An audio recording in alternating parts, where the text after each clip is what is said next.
품 안에서 내 영혼은 안전합니다. 하나님 안에서 내 하루는, 내 고민들은, 내 시간들은 안전할 것이라는 그런 믿음,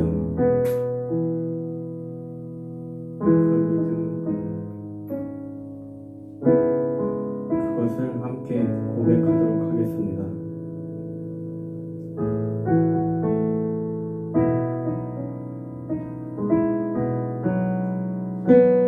내 아버지 그 품 안에서 내 영혼은 안전합니다. 주 손길로 내 삶을 안으시니 그 평강이 나를 덮습니다. 비록 넘어지면 흔들리지만 주 내 안에 거하며 나를 붙드시니 내 생각을 주께로 돌리고 주시는 평강의 옷을 입습니다. 주 약속 안에서 내 영혼 평안해 내 뜻보다 크신 주님의 계획 나 신뢰해 두려움 다 내려놓고 주님만 의지해 주 안에서 내 영혼 안전합니다. 주 약속 안에서 내 영혼 평안해 내 뜻보다 크신 주님의 계획 나 신뢰해 두려움 다 내려놓고 주님만 의지해 주 안에서 내 영혼 안전합니다.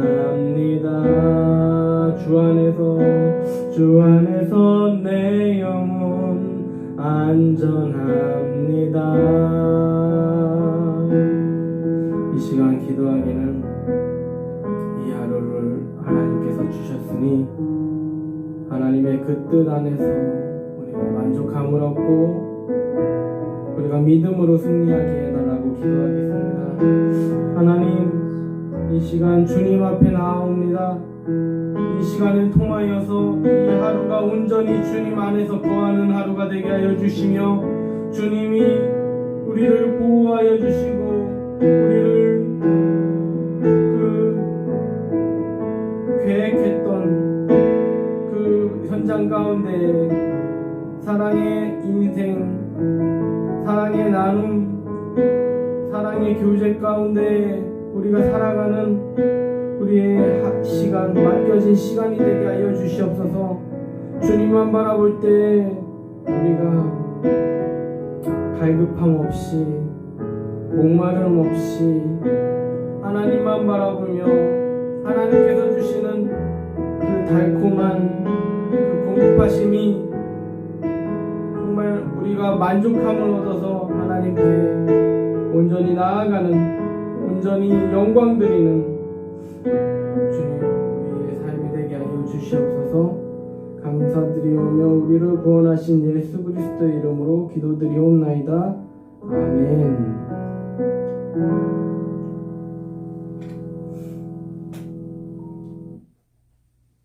오늘 말씀 제목은 부귀와 소유에 대한 구약 성경의 가르침입니다.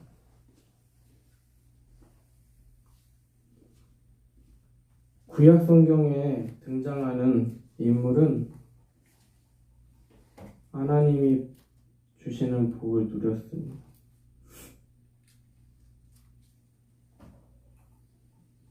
과연 오늘날의 성도들에게도 동일한 성공과 부귀, 행복을 보장받을 수 있을까요? 오늘날 그리스도인들에게도 하나님이 제시한 가르침에 대해서 만족시키면 반드시 성공할 수 있는 건가요? 교회의 역사 가운데에서 가난이 영적으로 더 기독교적이었던 시대도 있었습니다.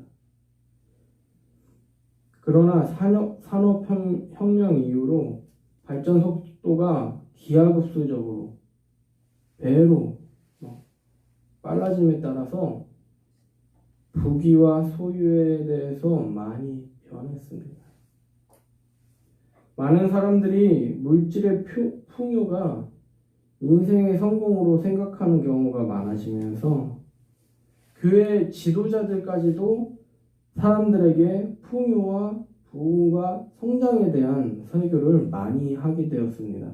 성경도 역시 그런 식으로 많이 해석하는 경향이 강해졌다는 것이죠.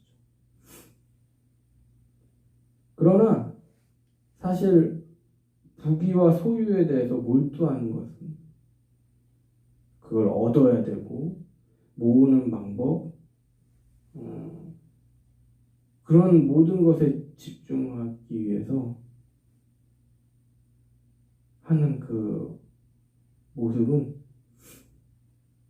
성경에 근거하기보다는 사회학에 오히려 더 뿌리를 두고 있는 것입니다. 성경에서 부귀와 소유 자체는 악한 것이 아닌 하나님의 선물입니다. 그러나 성경은 결코 부를 모든 정력을 쏟아부어서 성취해야 할 목적으로 말하지 않습니다. 그것은 오히려 하나님 대신에 세상의 것으로 우상숭배하는 모습일 뿐입니다. 그렇다고 이 모든 것을 제거해서 물질에 관한 악한 일을 피할 수 있는 것은 아닙니다.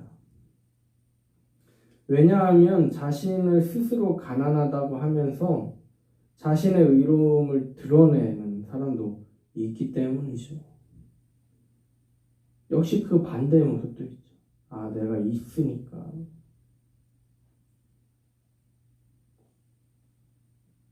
그래서 가난으로 자신의 믿음, 자신의 것을 드러내려는 그 사람은 가난으로 하나님을 대체해버린 사람에 불과합니다. 그것이 질병이든 종교적인 행위든 남을 구제하는 일이든 마찬가지입니다.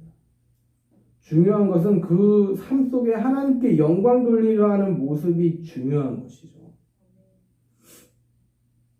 성경에서 물질과 신앙에 대해서 나타나는 문제점을 신명기만큼 충분히 다루고 있는 책은 없습니다. 모세는 하나님이 예비하신 땅에 들어가면 그 풍족한 것들 때문에 하나님을 잊어버리게 될 것이라고 경고했습니다. 신명기 8장 11절로 14절 말씀을 제가 읽어드리겠습니다. 내가 오늘 내게 명하는 여호와의 명령과 법도와 율례, 이거는 그냥 짧게 얘기해서 하나님의 말씀이라는 거죠. 근데 하나님의 말씀을 좀 더 넓히면 뭐예요? 하나님의 명령, 법도, 율례를 지키지 아니하고 내 하나님 여호와를 잊어버리지 않도록 삼갈지어다. 뭐를 삼가는 건지는 지금부터 나옵니다. 내가 먹어서 배부르고 아름다운 집을 짓고 거주하며 또 내 소와 양이 번성하며 내 은금이 증식되며 내 소유가 다 풍부하게 될 때에 내 마음이 교만하여 내 하나님 여호와를 잊어버릴까 염려하노라. 그들의 소유가 늘어나고 하나님을 잊어버리게 되면 결국 또 다시 자신의 힘으로 이 모든 일을 이루었다고 자만하게 되고 그것에 만족하는 인생, 자신만 의지하는 인생이 됩니다. 그러나 그 왕성한 날이 얼마 못 가고 곧 자신의 무능함을 보게 되는 것이죠. 모세는 이스라엘 백성들에게 하나님 없이 사는 인생은 저주의 삶이라고 경고하는 것입니다. 어쩌면 우리가 스스로 믿을 만한 것을 만들어내는 삶은 불행한 삶입니다. 우리 인간은 하나님이 주신 것에 각자가 다 갖고 있는 것인데 결국 우리가 가진 것은 하나님의 것이라는 것. 그래서 그것이 많든 적든 불평할 필요도 없고 교만할 필요도 없습니다. 다 무의미한 행동이죠. 오직 주님 되시는 하나님께 감사하며 맡기신 뜻을 위해서 살 뿐이죠. 아브라함의 모습을 보면 그는 구약 성경에 등장하는 부자 중에 한 명입니다.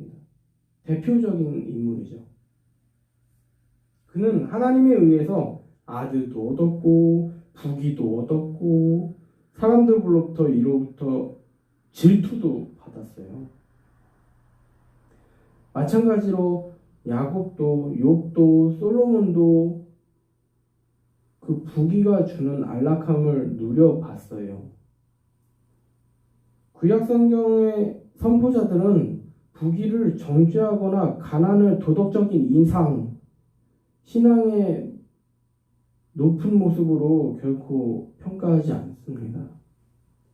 잠언에서는 부귀를 얻는 능력은 인간의 근면성실함에 의한 것이라고 말하고 있지만 근본적으로는 하나님으로부터 오는 선물이라고 말합니다. 잠언은 하나님이 부귀를 얻는 방법에 대해서 도덕적인 제한을 두셨음을 강조했습니다. 하나님의 말씀은 뭐라고요? 법도와 율례와 그 규칙들이라는 거죠. 하나님이 정하신. 그거를 짧게 하면 하나님의 말씀. 그래서 어떻게 이야기하냐면은 속이는 저울로 얻은 부, 경계표. 하나님이 딱딱 이렇게 가나안 땅에 들어갔을 때 이스라엘 백성들에게 그 지파별로 그 경계선을 이렇게 만들어 주셨는데 그거를 옮겨서 좀 더 땅을 넓히기 위해서. 이게 참 그래요.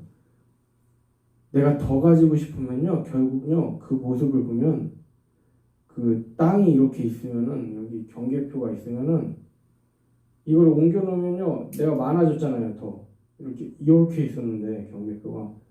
근데 옮겼어요. 그리고 이렇게 커졌어요. 그러면은 딴 사람 거 어떻게 돼요? 이렇게 됐다고요. 딴 사람 건 어떻게 돼요?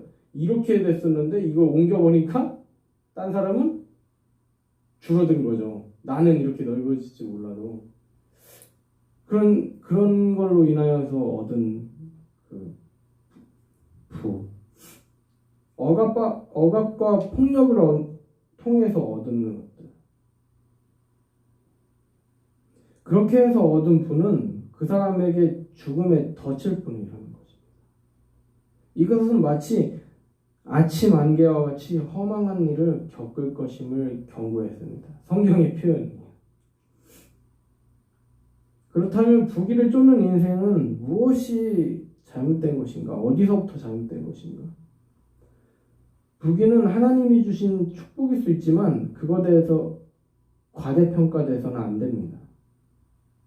잠언 11장 28절 말씀을 보면 부귀가 하나님의 사랑을 받고 있다는 표시나 그리스도인들이 의지해야 할 대상이 아니라는 것입니다. 그리고 이어서 잠언 22장 2절 말씀에서 이렇게 이야기합니다. 가난한 자와 부한 자가 함께 살거니와 그 모두를 지으신 이는 여호와시니라. 하나님이시라. 우리에게 물질이 많이 있다고 할지라도 우리의 삶에 하나님이 함께 하시지 않으시면 불안하고 행복하지 않은 인생에 불과합니다. 우리에게 물질이 없다고 할지라도 우리의 삶이 하나님과 함께 하시면 그 물질 앞에서도 그 앞에서도 주눅들지 않고 비굴하지 않고 또 하나님이 하지 말라고 한 남을 압제하고 갑질하고 그런 인생, 그것은요 곧 불행한 인생이 됩니다. 우리가 오늘의 찬양을 부를 때 그 묵상한 내용들을 좀 다시 그렇게 생각하면서 기도하기 원하는데요.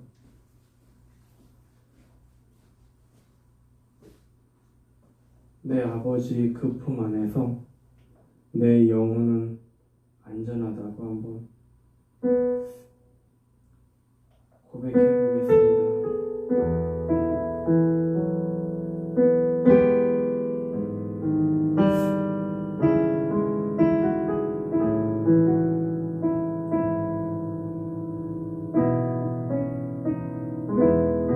내 아버지 그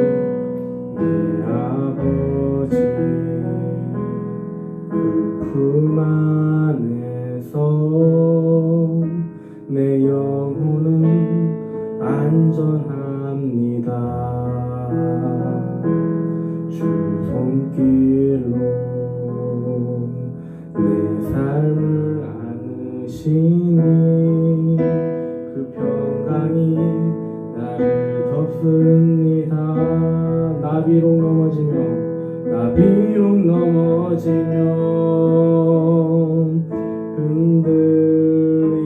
흔들리지만 주 안에 거하며 나를 붙드시니